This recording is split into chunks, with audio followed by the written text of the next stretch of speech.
Good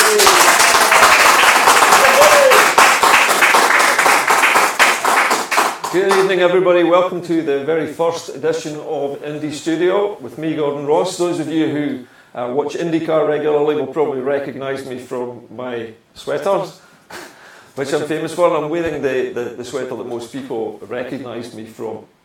So this is the first in a series, I hope, of evening shows where we'll look at topical news items to do with Scotland and also having guest interviewees as well. During the show, we'll also have a video feed from France from Dr. Mark McNaught, who's an assistant professor of political science, and he'll be letting us know what the current situation is in Europe towards Brexit and how Europeans and how the French in particular view Scotland and its continuing struggles to become independent. However, before I go on to interview my guest, I'll introduce him just shortly. The first thing I wanted to talk about this evening is another news item. You may be aware that yesterday was the meeting of the Scottish Affairs Committee. Now, the Scottish Affairs Committee is a committee of Westminster government. It meets in various places throughout the year, sometimes it moves around Scotland. And yesterday's committee meeting was almost unique because only one party turned up for the meeting. I wonder if you can guess which party it was that turned up. Well, yes, it was the SNP. All of the British parties were absent. Something like 8 MPs, and in total might even have been 9, I believe. Every single British party that was supposed to be there to represent the interests of their Scottish constituents failed to turn up. Now this, I think, points to a serial disregard for Scottish matters from the UK parties. And I think also it shows just how little regard they hold us all in, that they wouldn't even bother to turn up for the one committee in Westminster which deals with Scottish matters. Now also in the news this week we had the Scottish budget finally voted through. And after months of the Tory party telling Scotland that if they didn't like the settlement from Westminster, they should start using their tax-raising powers and raise some taxes to compensate for the loss of these funds due to Tory cuts. And so what do the SNP do? They do exactly that. They start to tax the rich a little bit more. 1 penny on income tax for the richest members of Scottish society. Now you'd think that would be wonderful, and it was greeted and welcomed by almost everybody in the country, except the people who told the SNP that they should be doing it, which was, of course, the Conservative Party, who complained bitterly that this was, as they put it, taxing the wealth creators and taxing wealth creation out of the Scottish economy. But bear in mind that the amount of money that is being raised by this is the equivalent to £1.30 a day for the wealthiest individuals in Scotland, people earning over £75,000 a year. Now, if they're moaning about a cup of coffee a day as being the increase in their taxation, I think they've got a cheek. So anyway, I think it's important that we realise that when we're talking about Scottish parties, the SNP is the only truly Scottish party. The others are all pretending. They add Scottish to the title. They are not Scottish. The UK parties have shown time upon number that A, they do not respect the Scottish Parliament. It was set up by them to make sure that the desire for Scottish independence was wiped out.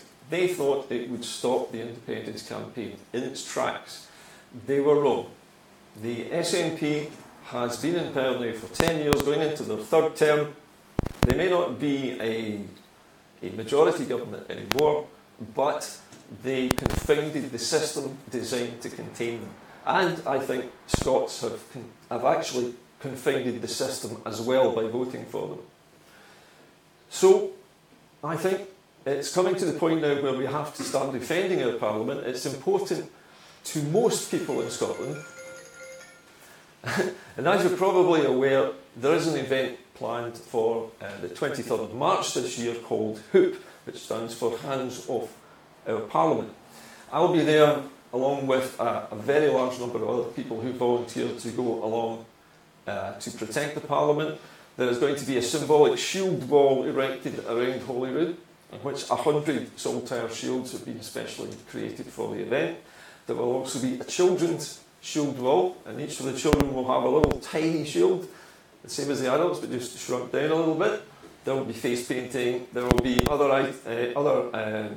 activities throughout the day. So it goes on from 10 o'clock in the morning outside Holyrood all the way through until 5 p.m.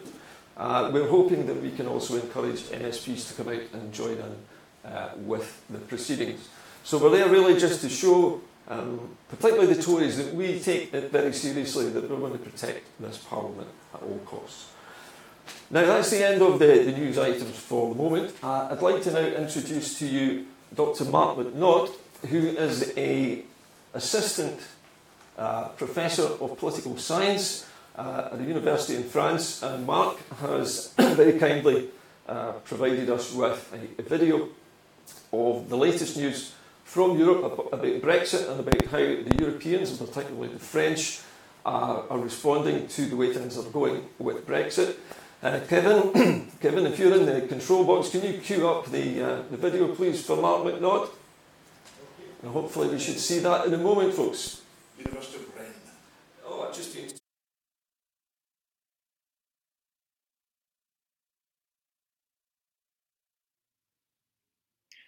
Okay, good evening. This is Mark McNaught for the first episode of Indystudio. We're doing my report here from sister Celtic country, Brittany, here in Rennes. So I wanted to do just a bit of a couple of reports on different topical issues related to independence. First of all, I wanted to give an update on the Catalan situation, which is increasingly repressive on the part of the Spanish state. As you're probably aware, Carles Puigdemont is still in exile in Brussels. And they are trying to find a way to invest him as president by basically at a distance while he's still in Brussels, and it is looking increasingly difficult to do that in a legal fashion. So hopefully we'll see maybe this week what the plans are.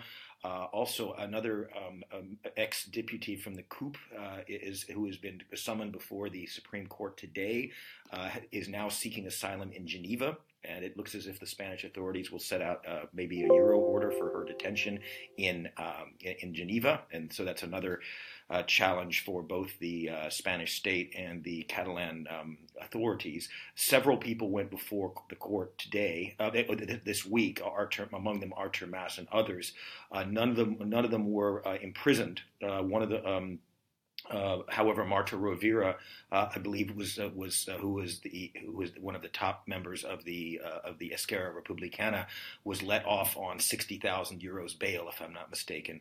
So the court, the judicial persecution of the Catalan leaders has intensified. Also, last week, Carles Pisunier, who is the head leader of the Transition Commission, also went before the judge, in addition, a man named Santiago Vidal, who had the temerity to write a Catalan constitution, also went before the justice system in last week.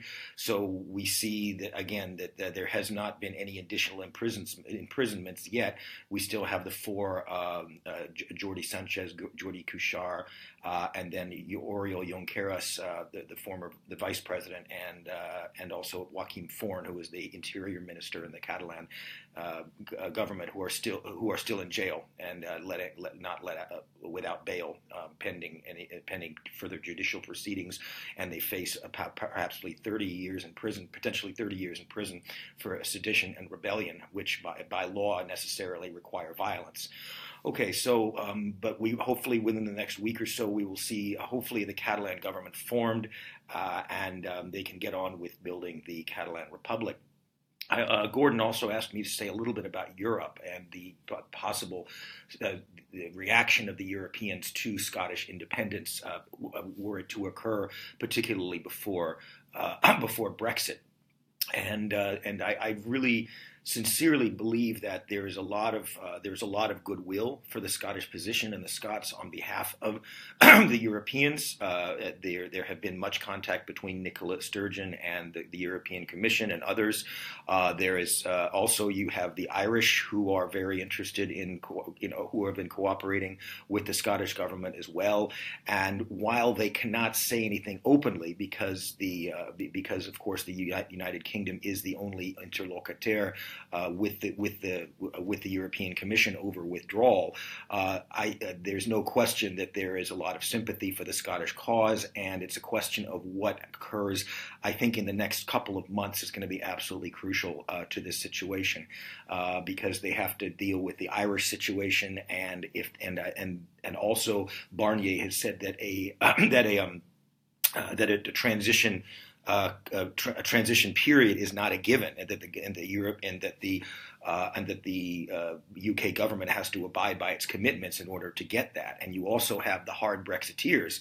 And there was a letter sent to Theresa May, basically calling for a hard Brexit, and so again, the transition is not at all assured. So I think that makes it imperative that there be an independence referendum, probably by September or October at the latest, because it needs to be done, and Scotland needs to decide whether it wants to stay in the UK and crash out of the EU, or if they want to choose a better path for independence. And I have no doubt. I mean, these things can't be affirmed categorically, but I have no doubt that the European Union will give Scotland the space that if they did vote for independence within before Brexit, before next March, that March of next year, of course, that the Europeans would at the very least allow Scotland to remain in the customs union and the free market, carrying on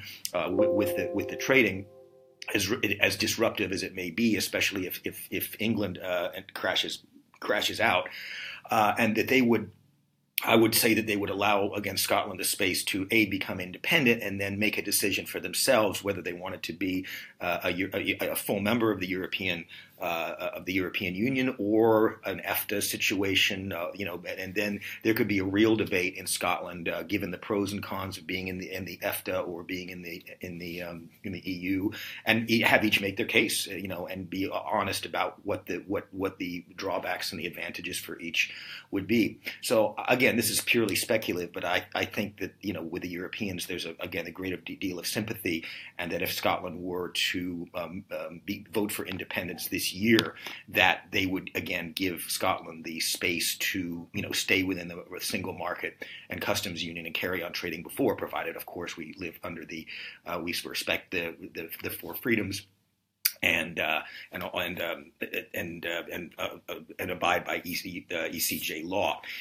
Finally, I just wanted to give talk a little bit about Brittany, where I live, and it's been very interesting developments within here, because in the wake of what has happened in Corsica, it's difficult to explain. It's complicated to explain, and I don't understand it fully.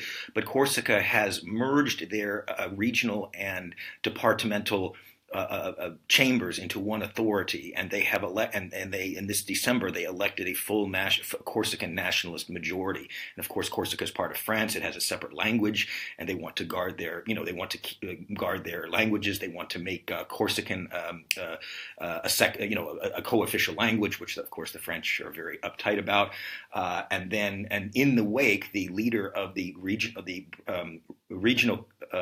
the regional council here in Brittany has called on for looking into greater autonomy, in addition to reuniting with the Loire-Atlantique. That's the department where Nantes is in it, which Nantes has been historically part of Brittany, but during the Second World War, what is now called the Loire-Atlantique, the department south of Ille-et-Vilaine, where I am, was lopped off under the Pétain regime. Anyway, so there's just a bit of news, and so we'll be seeing in the future what that holds. But good night, and I'll be back with another installment next week. Hi. I will. I'll go.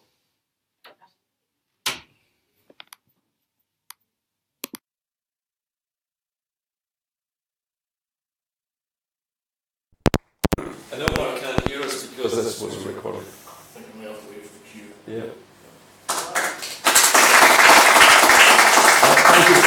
Thank you very much, Mark, for your report this week. Unfortunately, we can't speak to Mark because he recorded his piece to camera earlier on today. But now we come to the main part of tonight's show.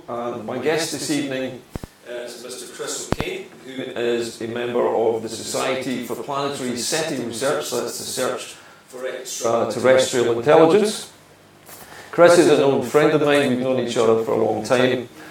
And in the past, Chris and I have worked on projects to do with spaceflight and astronomy. I think it's safe to say that we know each other very well.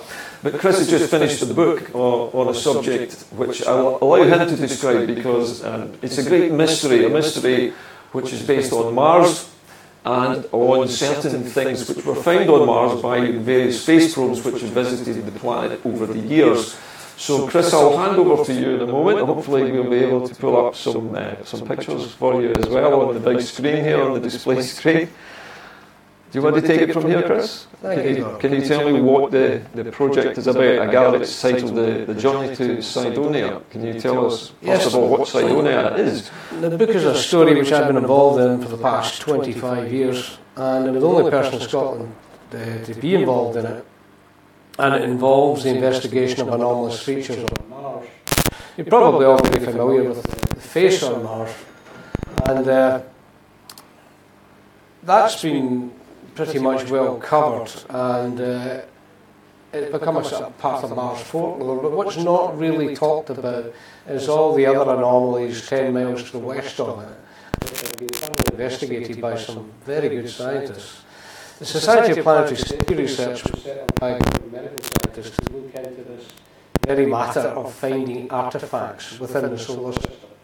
Now, interestingly enough, we have this year the 50th anniversary of the Stanley Kubrick movie 2001: A Space Odyssey, which deals with the business of finding an artefact, in this case on the moon, a black monolith. Now, what came out of the process of writing the book is discovered a very interesting politics. And what Kubrick had depicted in the film in 2001 is pretty much what's coming out. That we don't know if there is anything on Mars, but there's enough data and research to suggest there's something unusual. We think both the European Space Agency and the American Space Agency know this. There have been a number of papers published and they're available on the SPSR website. If you look for SPSR SETI, Google that, you'll come up with the Society of Planetary Setting. And all those peer-reviewed papers are up there. You can download them as PDFs. It's all pretty good science. Now, what's this got to do with me? What's it got to do with Scotland? And what's it got to do with Glasgow? Now, if we can get some pictures up here, we can find out. Let's go back to I can't get number 1 up, which is the cover of the book. This is the anomaly field, what we call the anomaly field. Up there in the top right corner, you've got the famous face, of course, and then 10 miles to the west of that, you've got these pyramidal-type forms, and especially what I want to do is draw your attention to little bright mounds in the middle of them, just amidst these larger hills. Now, what's Scotland and Glasgow got to do with it? Well, the bottom line is this. I was one of the first people to set up research in Europe to look into this stuff way back in the early 90s. And we had to get data tapes from NASA. And we had to get some computing equipment. So with the help of friends in Cambridge and Glasgow University, we set up a project to start looking at some of these images that the Americans were looking at. And that took off, and I took the results back to America, and I spoke to some of the scientists there, and they were very keen to collaborate. They already had a project called the Mars Project, so I suggested we set up the Mars Project in the UK. So I came back to Scotland, I got in touch with a few people, and I found that there were a number of people interested in this subject. So we set something up based between Cambridge and Glasgow, and we started doing our own research. Pretty soon, CDs came out of all the Viking orbiter images of the surface of Mars. So we didn't have to continue working with tapes, so we started working with CDs. In the course of going through this stuff, I stumbled across a feature that the American scientists hadn't noticed. Okay, what was the feature? It's basically a pyramidal hill. For all the world, it looks like a pyramid. Okay. And it happens to be on the same line of latitude as a previously discovered five-sided pyramidal hill. One they call the D&M pyramid off here to the right. So this one here? Yeah. Yeah. And way over here on the left is what we call the NK pyramidal hill. There's a reason why it's called the NK, because I had a meeting with the scientists in San Francisco, and they wanted to name the hill after me. I thought, well, I didn't really like that. So I didn't explain that. As it turns out, anyway, the International Astronomical Union will decide what features get named on Mars. And one of the priorities for naming features is, well, if you give a feature someone's name, that person must be dead. So I'd have to kill you. So I was rather be alive and kicking in the game, so I said, look, I'll tell you what we'll do. At the time I worked for Strathclyde Regional Council, I worked in the Education Department, and I worked in a school up in the west end of Glasgow called North Kelvinside School. And I suggested to the computing, head of computing, Mike Turner, at NK School, called NK because that's what everybody called it, not North Kelvinside. A lot of people don't remember it now. I remember it. Well, it was knocked down some years ago, and there's a story in that. So it's now flats, demolishing. So, however, what we did was we got half a dozen or so students to join a process here, the diamond, and that's a closer image of the one. We got a group of students to spend their lunchtimes looking over this NASA data. They looked at 20,000 square miles. They used NASA data, they used NASA software. The software was written by Ron Balk at JPL. Is that the Jet Propulsion Laboratory? The Jet Propulsion Lab in Pasadena. So it was all the jet stuff, and these young lads sat down and went through it in the lunchtime, and they published a report, and they sent it back to the American scientists who'd been working on the stuff. In the meantime, a friend of ours was setting up a conference at the Edinburgh Science Festival in 1996, and it was suggested that we take part in a Heresies and Archaeoastronomy conference. Basically, we got tagged on at the end. Can you explain to us, Chris, what what did you call it? Is this business of archaeoastronomy? It's a business of locating features on the ground, on Earth, in alignment with stars and celestial. So we're talking about things like Stonehenge or the Stonehenge is a good example. We talk about a solstice sunrise at Stonehenge. Okay. We look at all the other sites around Scotland. If you look at Ring of Brodgar up in Orkney, which we now suspect is a lunar observatory. Yeah. What we were getting at here was that archaeologists don't seem to take much account of the fact that ancient people could look at the sky. They were as capable as looking at the sky as we are, and they figured out how the sky worked. And in fact, this is a big part of the archaeology of Europe. We think that the ideas for farming and agriculture came out of places like Anatolia, way off in the Far East there, and they made their way across the Mediterranean via Ireland and the rest of Britain and into Scotland, and they brought these astronomical ideas and farming ideas with them. So, the unfortunate thing about archaeologists is that they think that these Bronze Age people were just too stupid to look at the sky. They couldn't figure this out. That couldn't work. Okay. And of course, the conference was there to prove that there was a long-established practice. But this conference was dealing mostly with earthbound astroarchaeology. Yes. Or archaeastrology, however way it is. Well, where we were, since it was heresies, we were way out on the edge, because we were saying, look, we think we found something with an archaeoastronomy connection on the planet Mars. The way it worked was, as a marvellous friend of mine, Mike Malloy, used to say, you know, if you ever go to a hotel to negotiate a deal for a science fiction convention, he said, remember, one man's a lunatic, two's an organisation. What I meant by that is if a guy turns up in a Wiki t-shirt and wants to run a convention, he's not going to be taken seriously. Two guys in suits with a briefcase, they're going to get the business. So anyway, the idea was here we had a high school, here we had a group of high school students, and here we had NASA software, NASA data, and it was published, and it was presented to the public. No problem, you know, the anomalies are there, they're real. So, up to this point, NASA and ESA were having a very hard time with this. You know, they didn't really want to go down this road. They don't want to publicise this idea. They think it's all nonsense, and they think it's all been scrubbed. Why, Chris, are they so resistant to researching this kind of, or these kinds of anomalies? Is it their careers they're worried about? Are they worried about their reputations? I put it down this way: you don't knock the paradigm that pays the rent. Okay. The paradigm that you follow.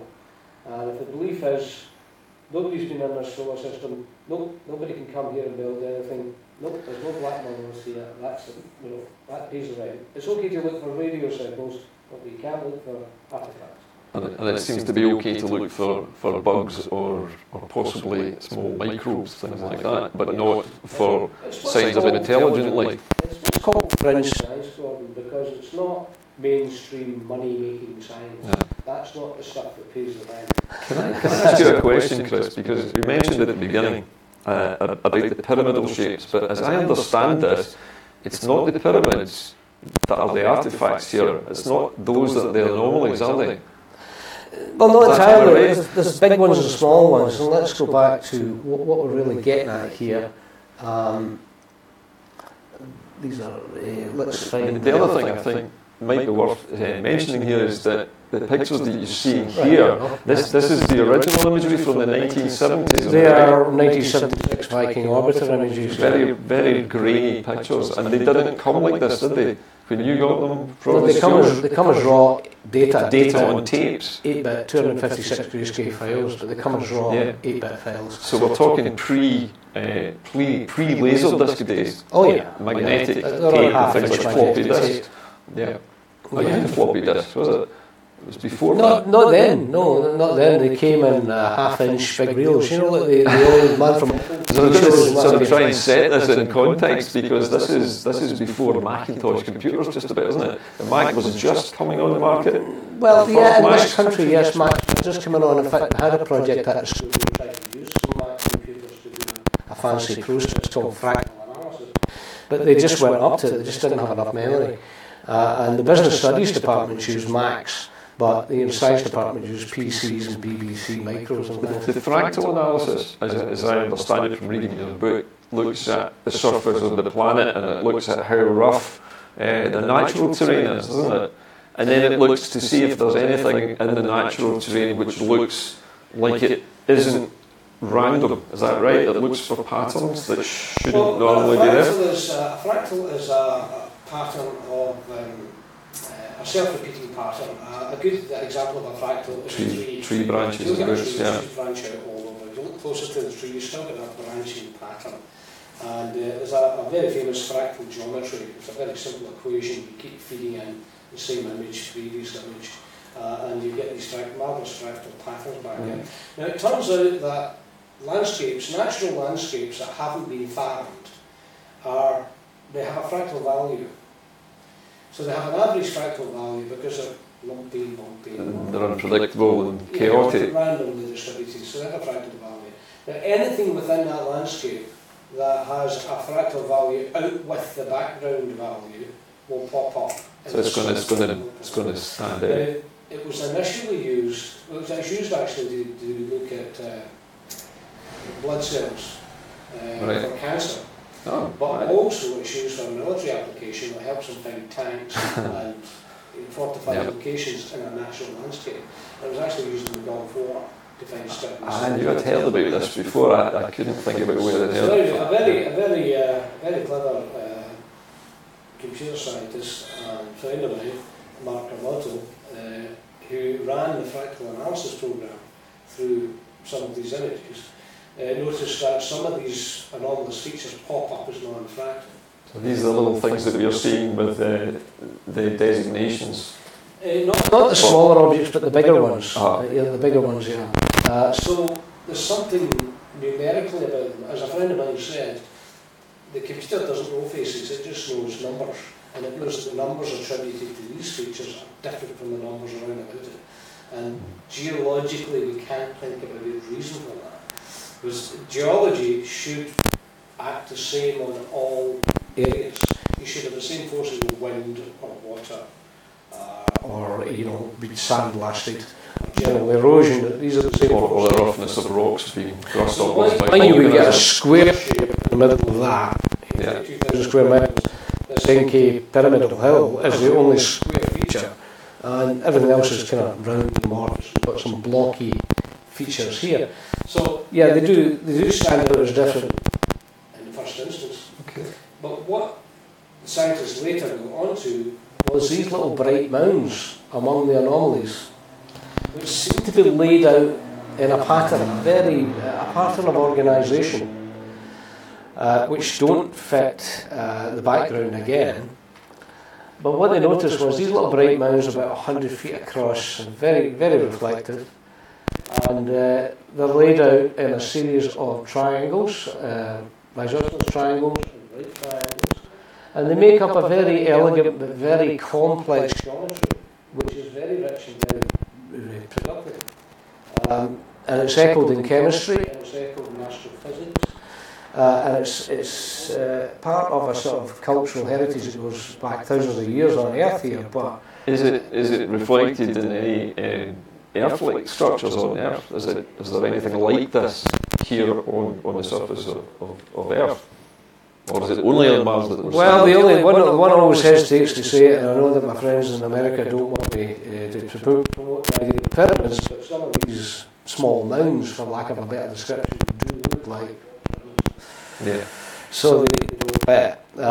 However, the interesting thing about the geometry, there's been a lot done on this. If you look up the SPSR website, you'll find the papers that discuss the geometry in depth. And what you've got here is that these mounds, there's 14 of them, seem to be laid out in this pattern, which conform to a rectangular grid of a square root 2. A square root 2 rectangular grid.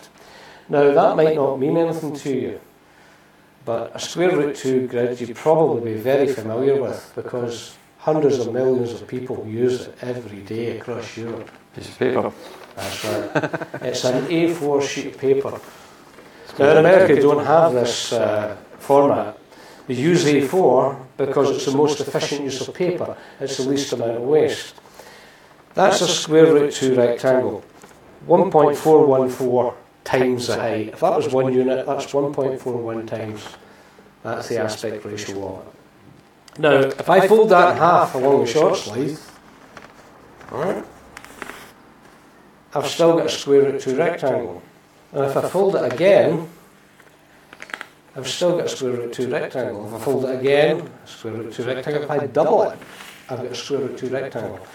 That's the only rectangle that has that geometric property. So this pattern that we're seeing here, Chris, is a schematic of some of the anomalies laid out on this. That's correct. They form this rectangular pattern. They conform to that grid. What are the odds of this kind of pattern of objects just occurring randomly scattered on the planet? Well, they ran a computer simulation looking at the random placement of 14 mounds, and the odds are over 2 million to 1 that this would just form naturally. That's quite incredible. So we have what we call a statistical anomaly. We've got geological anomalies. We've got fractal anomalies. And there's possibly other ways of looking at it. But what we've got in this whole area is something unusual. Now, at this point, we don't know what it is, but we're tentatively saying it's possibly evidence of intelligent activity. So perhaps a previous civilization arose on Mars, maybe at a time when there was water on the surface. I'm always reluctant to say the word civilization. Well, is somebody intelligent enough to know this particular ratio? Yeah. Well, it speaks to you. It does. In a sense, it's almost as if somebody would leave you a message. It's a bit like the black monolith. The black monolith is a specific shape and format. And this is the same thing. It's almost as if there's some intelligence here and it's speaking to you. If you understand this geometry, then you'll understand that this is intelligence. So there's a lot to go into, and my book goes into a lot of that. So it covers the years from 1988 up to 1996. just doing this research and the politics involved in it. We actually approached the European Space Agency with it, and they were very keen on the idea initially, and they included it in a report. Is this for future missions? Yes, investigate we proposed a future mission. And then we got some evidence that some of our American friends didn't like this. You mean they took exception to you? Yeah, somebody objected to this, Europe doing this. And we don't know the reason why, but it's a very interesting politics. However, it's still an ongoing case, and quite a few planetary scientists know about it, but there's not a lot of discussion about it. At the moment, Chris, having read your book, and I know it kind of terminates after 1996, is that right? Mm-hmm. But I know for a fact that you've been continuing this research at a pace, and you're planning another book. Mm-hmm. What's the next step in this mystery, as far as you're concerned, research in Scotland? What do you think we need to do to find out what these anomalies are? How do we find out what they are? Well, what you have to do is actually fairly obvious. You've got to go dig them up. You mean actually get to find out what they are? You need to get down on the surface and get a close look. And if they're interested enough, then you might have to dig them up. Does that mean robot probes, or do we send people? Initially send robots. Look, don't touch. Just send a camera system to go visualise the area so we can get a good look at what's there. I know recently inside the pyramids at Giza there was a robotic drone sent into the inside of the pyramid where they couldn't get into it, and they inflated a little, I think you know about this, don't you? This little inflatable airship drone was sent inside to look at where these passageways went because they couldn't disturb it. Are we talking about that level of technology that you sent to Mars? Mm-hmm. That's the kind of thing you would probably have to do. I don't think they've sent the probe into the chamber in the Great Pyramid yet. It's just a plan, is it? But it's online to do it. Do you think the technology, let's say, we have a satellite manufacturer here in Glasgow, in Maryhill, as you know, Clydespace, who, as I understand it, have just been bought over by a larger European firm. But they, if I remember correctly, manufacture CubeSats, which are sub-miniature satellites with very tiny intricate circuitry crammed into them. Would they be the kind of people that we could go to say, look, we need a small probe to go to Mars, maybe a balloon or an airship type probe, like a drone, like a commercial drone, to go there and map this area and find out what these things are? Well, it's interesting you say that, Gordon, because I'm working up a case and I'm trying to pitch the idea to Strathclyde University. Already had some initial discussions, and this would be a good project for Glasgow to do because there's lots of interesting historical connections to start with. When next year is the 100th anniversary of the R-34 airship crossing the Atlantic, aircraft to do that, and it built it in Shannon in Glasgow. It turns out that they've got an aerospace materials research base down in Shannon. This is the one which the First Minister was opening recently, the lightweight materials technology place. Yes, so I mean the idea of designing something for this Mars mission using an airship type probe, because the Martian atmosphere is very thin, you can't use helicopters. Can't fly, wings would have to be very large, or it would have to, as I understand, have to fly very, very fast to stay up. So a balloon is really the only thing. You really just want to drift over these things and around them and see what they are. Mm-hmm. Now, Glasgow is well placed to do that. It's got the technology, it's got the expertise, and then needs the launch facilities, and of course it needs all the money to do it. My idea is that we basically start a Kickstarter fundraiser, and we try and go for bigger money. Now, the cost of a mission could be anywhere from maybe 30 million to 200 million, depending on what you want to do. If you can team up with another space agency that has a probe going there, you might be able to piggyback with them. Well, brings me to a question I wanted to ask you, Chris. Last week you saw Elon Musk, his company SpaceX, sending the first Falcon Heavy, the largest rocket on the planet at the moment, and firing a car on a trajectory out towards the orbit of Mars. Now, if Musk is capable of, build a rocket that's capable of sending something that far, as cheaply as that with a reusable rocket, then could we piggyback a smaller payload in with maybe one of the bigger Mars probes that's already slated to go? Is that a possibility? He does have smaller rockets that could do the job on the moon, but certainly that's something that Musk and his team could do at SpaceX, because if you can launch a car out towards Mars, you can launch a little airship probe. Yeah, we're talking something the size of this table, aren't we, really, in terms of size? So it's quite a small unit. Getting the data back will be the problem, because Mars is a long way away. 50, 60 million miles to transmit the information over, so you need a fairly powerful transmitter. Are there not orbiting spacecraft there which are capable of sending such? We've got a spacecraft from India, and we've got a spacecraft several spacecraft from America, and we've got Mars Express from Europe. Right. So there's a whole fleet of them. And the idea could possibly go through Mars Express. But you've got to get the data back.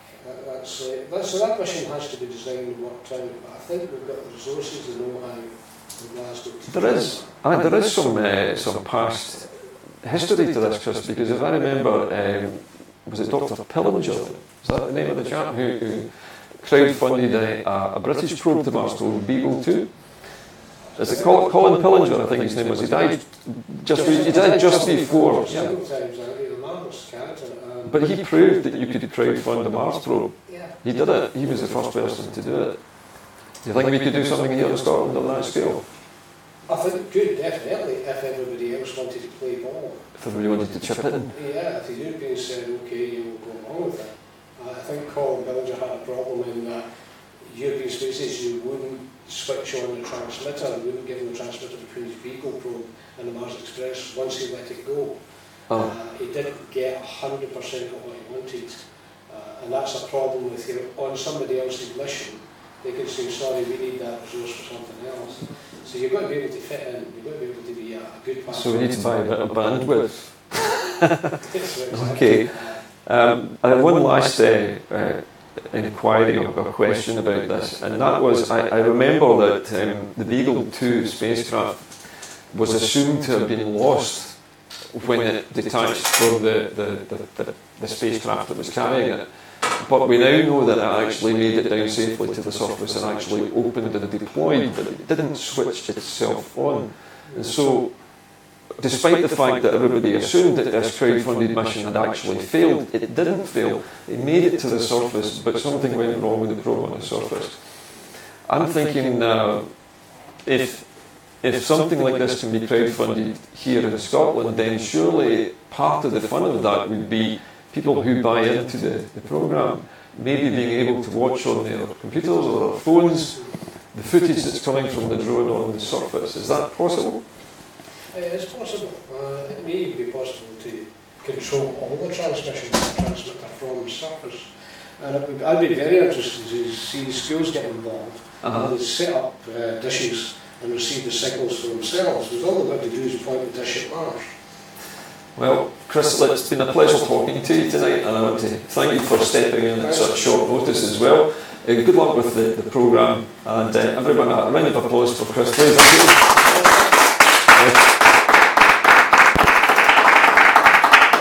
If anyone has any questions that they'd like to ask, there's maybe about 5 minutes left. I see a gentleman in the audience. Yes, sir. Yes, a couple of things. I'm an amateur artist, and of course the ratio we were talking about is the very ratio that we use for painting. Right. And it's called the golden ratio. The golden ratio. So I'm sitting here astonished when you were saying that. Wait a minute, I know that ratio. And if you look at all the famous paintings, that is the canvas size. And as a former old geographer, what happened to ley lines? Did they die a death? Was there anything there? Ley lines not taken seriously by science, mainstream science, but I know there's still lots of people who do the dowsers practice looking for ley lines, etc. Maybe we should see what ley lines are to focus on what they are. All right, there seem to be possibly geomagnetic forces within the Earth that run in lines and in certain directions. It's still a matter of debate. And identified by features from history. Yeah, well actually I do know a friend who actually dowses for Wiltshire County Council. But he's looking for water, is he? Something to get this guy out to douse in case he finds any pipes or anything. Water companies still use dowsers to this day, despite the fact they don't know how it works. They still use them. Have you any other questions? Yeah. Oh, I've got a question here. Oh, I've got two questions here from an audience member. Okay. Have there ever been any space probes returned from Mars to Earth? No. And the second question. Mars has got 2 moons. They're very small. But has there been detailed research into the 2 moons? There has been, because the orbiters that are there have been taking a look at the moons now and again. They think they're captured asteroids from the asteroid belt, but they don't know. There is, if I can correct one thing from your first question, there was something which did make it from Mars to Earth, and it was a meteorite. They know it's from Mars because it contains a radioactive isotope that only occurs on Mars, and it contained what they thought looked like small fossilised microbes, something like single cell creatures. And then after they decided that that was the case, they decided then that they weren't after all. So the scientists are still... Maybe it was bubbles. The scientists thought it might be crystals, but there's still some dispute over it. Etching. I think it's just a process of chemicals, but they do look very suspiciously like microfossils. If Elon Musk and SpaceX have their way and build their colony on Mars, then there will be a regular traffic to and from the planet. Because the way the orbits work, you fly out to Mars, takes 6 months, you have to live there for 2 years to wait for the planets to realign so that the next trip can come out and get you. But it works on a cyclic basis, so Mars is actually a place that you can commute to.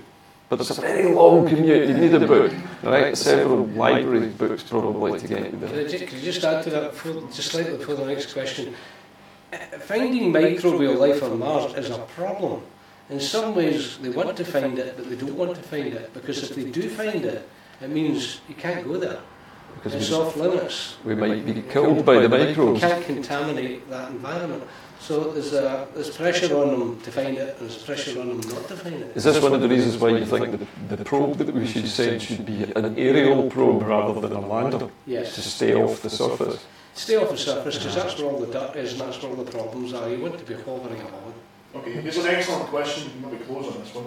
Just over 2 years ago, the rocket base on South Uist launched the first and so far the only vehicle to get into space from the British Isles. Could Scotland become a centre of small-scale research?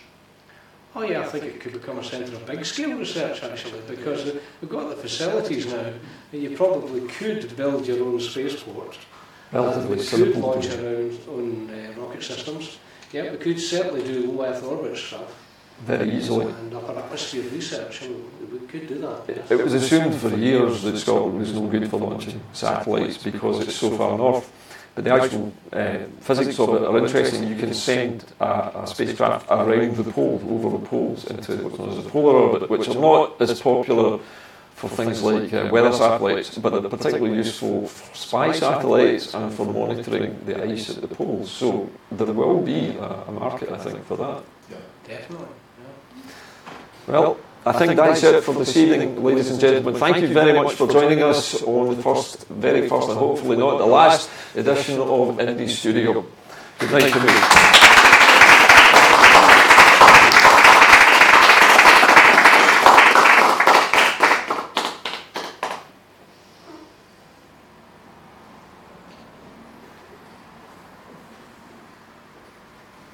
That's